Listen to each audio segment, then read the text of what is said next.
आपका स्वागत है दैनिक छठी आंख न्यूज़ चैनल में। आइए हम बात करते हैं फरहा मैम से। Welcome in our channel. Thank you so much. आज मैम जिस एम से आई हैं आप यहाँ पर प्रोग्राम में, उसके बारे में बताइएगा। जी, मुझे ज़ाकिर हुसैन फाउंडेशन ने एज ए अवॉर्डी बुलाया। That is such an honour for me.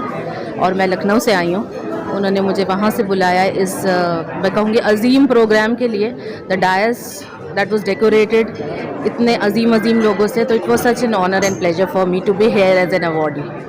Women's security के बारे में मैम आप क्या कहना चाहेंगी इस प्रोग्राम के अकॉर्डिंग? विमेन सिक्योरिटी तो हमेशा से ख़तरे में रही है, औरत तो हमेशा से ख़तरे में रही है। और मैं मेंटल हेल्थ फील्ड में काम करती हूँ, तो मेरे पास जो स्टैट्स आते हैं और जिस तरीके के केसेस आते हैं, तो हम इतना डेवलपमेंट के बाद भी अभी बहुत पीछे हैं। अभी भी हमें हमारे ज़माने के अंदर औरतों को ये समझा जाता है कि वो 7th सेंचुरी की ही है।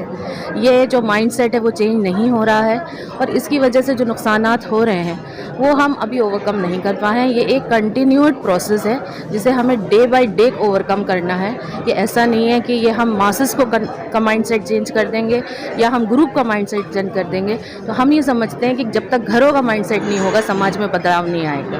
तो इसलिए हमारा एम्फेसाइज भी ये रहता है कि विमेन सिक्योरिटी हो या मेन सिक्योरिटी हो, हमारी नज़र में जेंडर सोसाइटी में जो है, लेकिन अगर हम बहुत डीपली इसको देखें तो हमें इंसान की सिक्योरिटी पे काम करना है। आज के दौर पे मर्द भी उतना सिक्योर नहीं है। खाली औरत की इनसिक्योरिटी नहीं, मर्द की भी इनसिक्योरिटी है, अगर हम इगैलिटेरियन माइंड से देखें तो हमारी जो कोशिश होनी चाहिए, ये कोशिश घरों से शुरू होनी चाहिए। जब घरों में बदलाव आएगा तभी समाज में बदलाव आएगा। लेकिन मैम गवर्नमेंट ने काफ़ी एक्ट्स और रूल्स बनाए हैं, वो वुमेंस यूज़ ही नहीं कर पाती, उनको उसकी नॉलेज नहीं है। उसके लिए हम क्या कहेंगे? वुमेंस उसको कैसे हम उसको नॉलेज दें जो ये सब चीज़ें अपने एक्ट्स पावर सब चीज़ें वो फॉलो करें?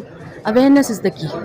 हमारे समाज में अवेयरनेस नहीं है। लीगल अवेयरनेस भी एक बहुत अहम मुद्दा है जो होनी चाहिए, क्योंकि औरतों को अपने राइट्स पता नहीं है तो यूज़ करना नहीं आते।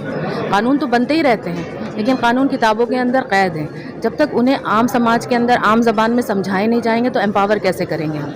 जहाँ तक हम मेंटल अवेयरनेस पे काम करते हैं, वहीं हम लीगल अवेयरनेस पे भी काम करते हैं, क्योंकि हमें लगता है अगर हम उनको कानूनी ताकत से रूबरू करा देंगे तो वो मेंटली भी एम्पावर्ड हो जाएंगे। तो इसीलिए जो अब एफर्ट है एक साइकोलॉजिकल एम्पावरमेंट का, विमेन एम्पावरमेंट में एक आता है सेक्शन साइकोलॉजिकल एम्पावरमेंट का।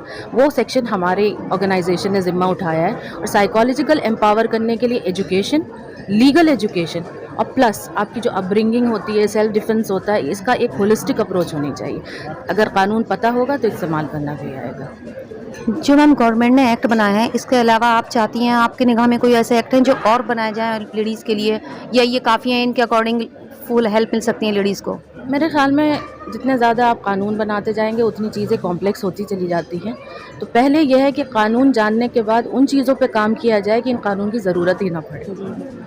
तो इस मुद्दे पे काम करना चाहिए। तो कॉन्स्टिट्यूशन तो बनता ही रहता है, लेकिन हमारी एज ए इंडिविजुअल क्या जिम्मेदारी है कि वो एक प्रोविज़न, एक फैसिलिटीज़ हैं हमारे पास। पनिशेबल ऑफेंस होगा, लेकिन वो पनिशेबल ऑफेंस हो क्यों? तो हमें उस पर काम करना है, नहीं करना है उसकी ज़रूरत होने की ज़रूरत भी नहीं होनी चाहिए। मैम विमेंस तो हम लोग सभी हैं, सब जानते हैं क्या क्या किस पे वुमेंस वायलेंस किस टाइप से क्या होता है, लेकिन मैम जेंट्स के लिए आपका क्या विचार है?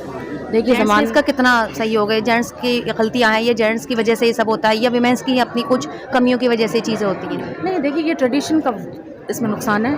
ट्रेडिशन चले आ रहे हैं, जो एक पेट्रियार्कल अप्रोच चली आ रही है, उसके नुकसानात हैं। ये वक्त के साथ हम इवॉल्व होते चले गए, लेकिन हम ट्रेडिशन नहीं छोड़ते चले गए। जो मेन की सुपरमेसी थी वो कम नहीं हुई, और अब जो सोसाइटी है वो अजीब अजीब सेक्शन में डिवाइड हो गई है। या तो आपको बहुत ज़्यादा ओवर एम्पावर्ड वुमेन मिलेगी या बिल्कुल सप्रेस वुमेन मिलेगी। जो मिडिल स्टेज है वहाँ पे बहुत प्रॉब्लम है, और जहाँ तक विमेन एम्पावरमेंट हो रहा है तो वहाँ पे विमेन एम्पावरमेंट का मिसयूज़ भी हो रहा है। I think I should mention this. ये बहुत ज़रूरी है कि विमेन एम्पावरमेंट का असली मतलब क्या है। तो विमेन एम्पावरमेंट का असली मतलब ये है कि a good man will uplift a woman. Without each other supports nothing can happen, because both man and women in this society complement each other and they are here as an intellectual and spiritual partners. तो हमें इस concept को समझना पड़ेगा। जब तक हम इस कॉन्सेप्ट को नहीं समझेंगे, if a man was send as a protector, he should behave as a protector.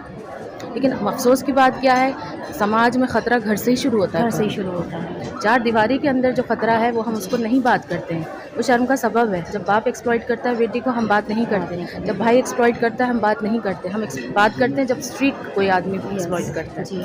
तो ये जो सारी बातें, मैं अक्सर बातों में यही मेंशन करती हूँ कि हमें बदलाव घरों से शुरू करना है, क्योंकि हम खाली बड़ी बातें करके या एक ग्रुप फ़ायदा होता है, मासेस तक नॉलेज डिसिपेट करना इज़ वेरी नेसेसरी, लेकिन चेंज कब आएगा मासेस में? जब घरों में चेंज। घरों में बदलाव है। Society will only change when the society and the environment and the atmosphere in the houses will change. Thank you ma'am and once again welcome in our channel. Thank you so much. All the best wishes for your channel. आप ma'am हमारे channel के लिए कुछ कहना चाहेंगी? बिल्कुल कहना चाहूँगी, आपकी अप्रोच बहुत अच्छी है और आप जिस तरीके से मुझसे सवालात कर रहे थे, तो it was good to see that reporter homework करके आया था। Thank you ma'am once again. Thank you so much.